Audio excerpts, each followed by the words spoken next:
لسه مخلص دلوقتي الفيلم بتاع منى زكي الجديد اللي هو رحله 404. وانا الفيلم الصراحه حسيته هو ملعبك كده.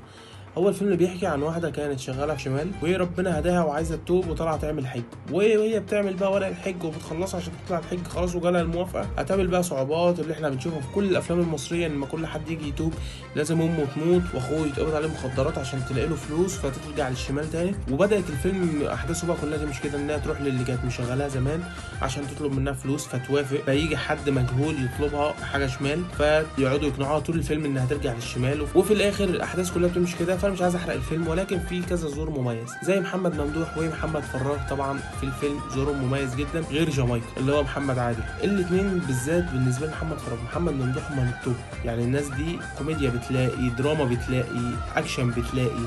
الناس دي عملت حاجه. واجمد مسلسل بحب اتفرج عليه ليهم هما الاثنين بالذات مسلسل اسمه قابيل. فتقييمي في الاخر للفيلم بتاع منى زكي اللي هو رحله 404 هو 7/10، لان انا كان نفسي الفيلم طالما هي بدأت رسالة تنهيها، انما ما فيش حاجة تيجي توقفها في الطريق واضطرها ترجع. هي رجعت تاني للصح بس برضه رجعت للغلط، بعد كده رجعت للصح حتى لو كان غصب عنها. ولكن حاسس ان الفيلم كاتبه ابراهيم عيسى الصراحة. والصراحة الفيلم تقييمي ليه زي ما قلت 7/10. ونشوفكم ان شاء الله في فيديو جديد من الشريط بتاع السيما.